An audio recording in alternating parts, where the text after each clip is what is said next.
Hi, I'm Phil O'Connor, the Live Enterprise Director here at the Oklahoman. Welcome to Weekend Review, where we catch up on some of the headlines from the week and look ahead to some of the stories that we have coming in the next few days. With me today, I've got from sports, Darnell Mayberry, business editor Don McCoy, and on the phone, we've got Capitol reporter Rick Green. Hey, Rick, how you doing today? Good, Phil. Nice to talk to you. Good, good. Hey, well, let's start with sports. Big news, Buddy Buckets is heading to the Bayou, and I guess Serge Ibaka is leaving town too.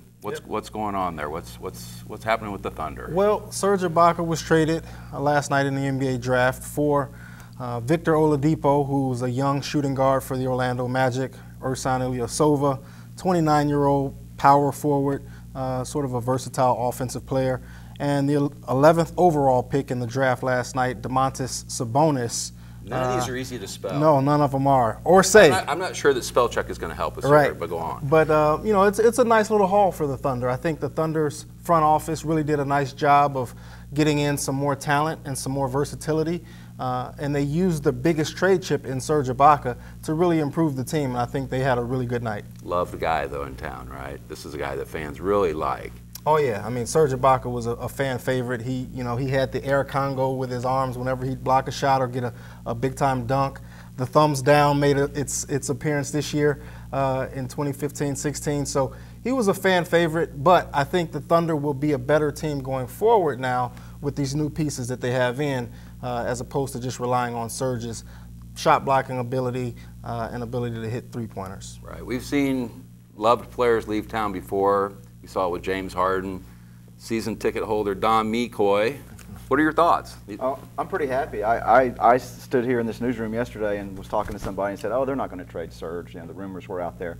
And I don't really want them to. But as soon as I saw Anthony Slater tweet the deal, I'm like, I'm on board. Oladipo is a stud. He's a really good player, very young, was the #2 overall pick. Ilyasova, who's had a couple of off years, but was great when he played with Milwaukee, is kind of the classic stretch four guy that can stretch a defense, which the Thunder just seems to get better and better at doing. And then this pick, Sabonis, if he's half the player that his dad was, this is a steal. So yeah, I'm going to miss Serge, but I'm really looking forward. I'm ready for the season to start tomorrow. If it could, it's not going to. I'll have to live with the Olympics for a while, but I'm excited about it. The other thing that's important to note about that trade is Serge Ibaka's productivity was declining, and his salary was getting ready to shoot up. He was making $12.25 million this past season. He's going to be making that again this coming season.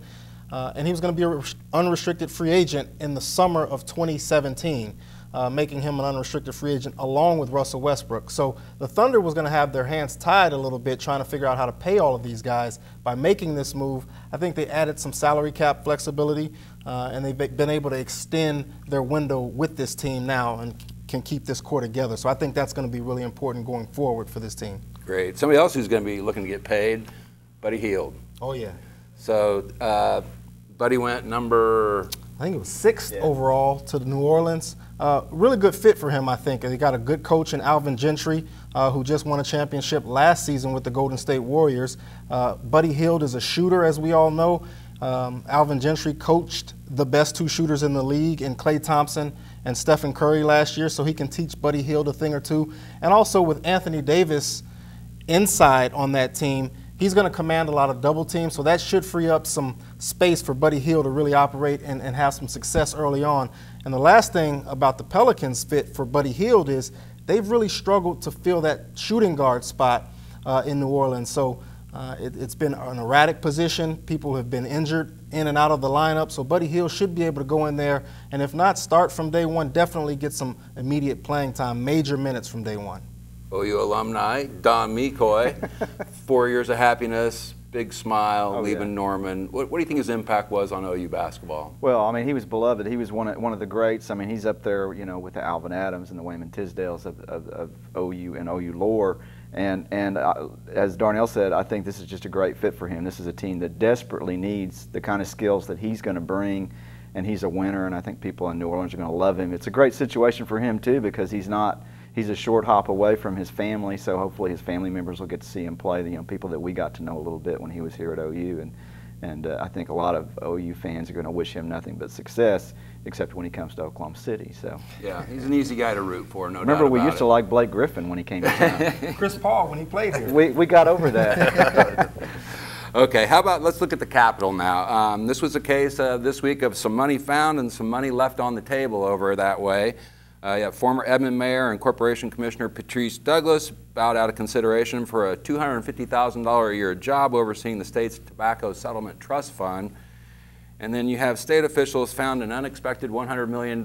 So Rick, what did they do? Just dig into the couch cushions over there at the Capitol? Where's the money from, and why is it important that this money turned up?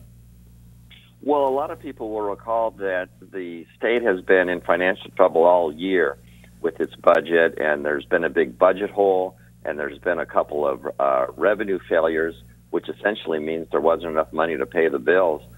So major cuts had to be done to all agencies, across the board cuts.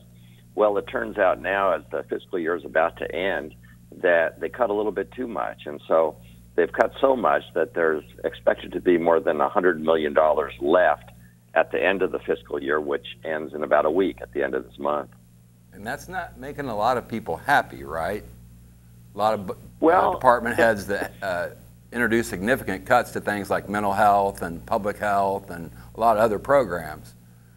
Sure. Well, yeah, at first blush, it does seem like good news. So people say, well, it's good that we have a little money that we didn't expect to be there. But on the other hand, major cuts had to be done, and those cuts affected people, including the aged and the mental health authorities had to cut back on services.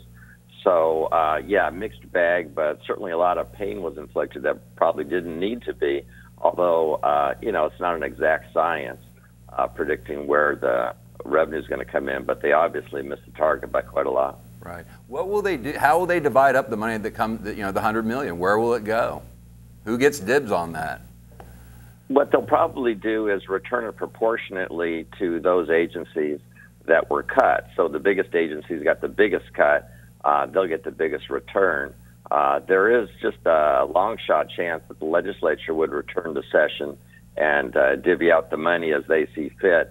But most people think that with campaigns underway and with a lot of legislators term limited and checked out at this point, that the legislature won't be returning in a special session. Well, somebody who won't be returning either apparently is Patrice Douglas. Walking away from a $250,000 job offer, but doing it with a little bit of heat attached to it. What's the story there, Rick? Right. Well, $250K wouldn't be much in the NBA, but it's a whole lot in the state of Oklahoma government. A lot of people were shocked that a state agency would offer that much money, particularly a state agency like PSAT, which administers tobacco settlement funds, which only has 22 employees. And has an executive director in the position already. Right, and has two boards, one that oversees operations and another that oversees investments. So a lot of heat, political heat, came up on this one, and Patrice Douglas, who's a former mayor of Edmond and a former corporation commissioner, just bowed out. Wasn't going to deal with it. There wasn't really a way forward, even though the agency had legal opinions saying they could do this. They got into a spat with the governor's office, and I think they decided to cut their losses. Is the idea of somebody taking the job at all at $250,000 out? Is she just out of the running, or is there still a possibility that somebody might come in at that level? Well, looking at tea leaves, I would think that the heat they took on this one would argue against another job offer at that level. Officially, what they're saying is they want to reassess the situation, but I think most people would be shocked if they trotted out another job offer of that size. Right, and among the highest profile critics, the governor of the state, Mary Fallin, who said she thought in this environment it was inappropriate. That's right, and her salary is in fact $100,000 less than the offer of $250,000 a year to Patrice Douglas. She did say it was inappropriate. She did tell her cabinet not to sign off on it, and that's what led to the stalemate that ultimately resulted in Patrice Douglas bowing out of consideration for the position. Gotcha. Thanks for the update, Rick. Meanwhile, Bricktown, more development. What's going on down there? Yeah, we've written a lot about the development in Bricktown, and which has sort of morphed to the east, and you're really starting to see the stuff come out of the ground over there. Steve Lackmeyer had a story this week about 2 hotels which are being built right next to each other in East Bricktown. I'm talking about the area that's roughly around Reno and Lincoln. It's over by I-235, and these hotels are starting to come out of the ground. One of them is going to be open next year. We also have, the Criterion has already opened over there to rave reviews. People who love the music lovers love that venue. 2 shows there so far. You have? Yeah. Oh, okay. Well, I've heard it's a great place to see a show. It is a good place, yeah. And the shows are being brought in by Live Nation, which is the biggest promoter in the country. So we're going to get good acts in there. And you've got the Steel Yard coming up, which may be the most ambitious housing and retail, multi-use combination that we've seen in Bricktown. That's coming up out of the ground. So there's a lot of momentum going on. And even with the concerns about the energy jobs and energy money flowing, everything that was in the pipeline is happening. The pipeline may be slowing down a little bit, although we haven't seen major problems there. But the stuff that was planned, the financing is going through, the developers are following through on what they said they're going to do, and we're really seeing a lot of momentum over there. Great, okay, and finally this weekend we've got a big story coming up from Steve Lackmeyer, our development reporter. It's about the city's growth. What can we expect to see there, Don?